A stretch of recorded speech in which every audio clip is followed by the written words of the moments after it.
അപ്പോൾ നമുക്ക് ഇന്നാണെങ്കിൽ 5 മിനിറ്റ്സ് കൊണ്ട് പോപ്കോൺ ഉണ്ടാക്കാം. എങ്ങനെയാണെന്നല്ലേ ഇത് വെച്ചിട്ട്. അപ്പോൾ ഇത് മുമ്പ് ഞാനാണെങ്കിൽ ട്രൈ ചെയ്ത് നോക്കിയിട്ടുണ്ടായിരുന്നു. അത് സ്പൈസി ഫ്ലേവർ ആയിരുന്നു കേട്ടോ. അത് നല്ല എരിവുണ്ടായിരുന്നു. പക്ഷേ ഇതല്ല, ഇത് ചീസിൻ്റെ എന്തോ ഫ്ലേവറാണ് കേട്ടോ. അപ്പോൾ നമുക്കിതൊന്ന് ട്രൈ ചെയ്ത് നോക്കാം. അപ്പോൾ നിങ്ങൾ വീഡിയോ ആദ്യം മുതൽ അവസാനം വരെ കാണണം കേട്ടോ. അപ്പോൾ നമുക്ക് വീഡിയോയിലോട്ട് പോയാലോ. ഫസ്റ്റ് തന്നെ അടുക്കളയിൽ പോയിട്ട് ഞാനൊരു കുക്കർ ഇങ്ങനെ എടുത്തിട്ടുണ്ടായിരുന്നു കേട്ടോ. അതിലാണെങ്കിൽ ഫസ്റ്റ് കുറച്ച് എണ്ണ ഒഴിച്ച് കൊടുക്കുന്നുണ്ടായിരുന്നു. അതിന് മുമ്പേ നമ്മൾ സ്റ്റൗ ഒക്കെ കത്തിച്ച് സെറ്റാക്കണം. അപ്പോൾ ഇതാ എണ്ണയൊക്കെ ഇതുപോലെ ഒഴിച്ച് കൊടുത്തു. ഇനി എണ്ണ ചൂടാവുന്ന വരെ നമ്മൾ വെയിറ്റ് ചെയ്യുക. അപ്പോൾ ഇതാ ഇപ്പോൾ എണ്ണയൊക്കെ ചൂടായി വന്നിട്ടുണ്ട്. എന്നിട്ട് നമ്മൾ ആ ഒരു പാക്കറ്റ് അങ്ങ് പൊട്ടിച്ചിട്ട് കൊടുക്കണം കേട്ടോ. അപ്പോൾ ഏറ്റവും എളുപ്പമായിട്ടുള്ള ഒരു മെത്തേഡാണിത്. അപ്പോൾ എന്നിട്ട് കുറച്ച് നേരം നമ്മളൊന്ന് ആ ഒരു കുക്കർ എടുത്ത് അങ്ങോട്ടും ഇങ്ങോട്ടും ഒക്കെ ഒന്ന് മിക്സാക്കി കൊടുക്കണം. കുറച്ച് നേരത്തേക്ക് നമ്മളൊന്ന് മൂടി വെക്കണം കേട്ടോ.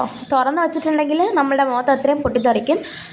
അപ്പോൾ 2 മിനിറ്റിൻ്റെ കാര്യം മാത്രമേ ഉള്ളൂ. നമുക്ക് അടിപൊളിയായിട്ട് ഇതുപോലെ ഹോം മെയ്ഡ് ആയിട്ടുള്ള പോപ്കോൺ ഉണ്ടാക്കിയെടുക്കാം കേട്ടോ. നമുക്ക് കഴിക്കുമ്പോൾ നല്ല ക്രിസ്പി ആയിട്ട് ഇരിക്കുന്നുണ്ടായിരിക്കും. ഇത് നല്ല ചൂടോടെ കഴിക്കാനാണ് നല്ല ടേസ്റ്റ്.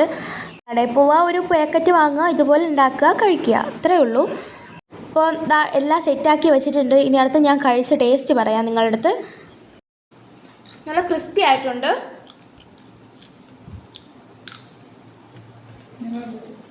അപ്പോൾ നിങ്ങൾ ഇതുപോലെ പാക്കറ്റ് വാങ്ങിച്ച് വീട്ടിൽ ട്രൈ ചെയ്ത് നോക്കണം കേട്ടോ. സെറ്റ് സാധനമാണ്. അപ്പോൾ എല്ലാം ഇത് മസ്റ്റ് ട്രൈ ആയിട്ടുള്ള സാധനമാണ്. അപ്പോൾ ഇന്നത്തെ വീഡിയോ ഇത്രേ ഉള്ളൂ. Thank you for watching. ലൈക്കൊക്കെ അങ്ങോട്ട് പോരട്ടെ. വീഡിയോ കൊടുക്കുന്ന പേരിൽ ഞാൻ കുറേ പോപ്കോൺ അങ്ങ് കഴിക്കുന്നുണ്ടായിരുന്നു. പിന്നെ ഇന്ന് ഇത്രയൊക്കെ ഉള്ളൂ കേട്ടോ. സപ്പോർട്ട് ചെയ്യാൻ മറക്കല്ലേ. Thank you for watching.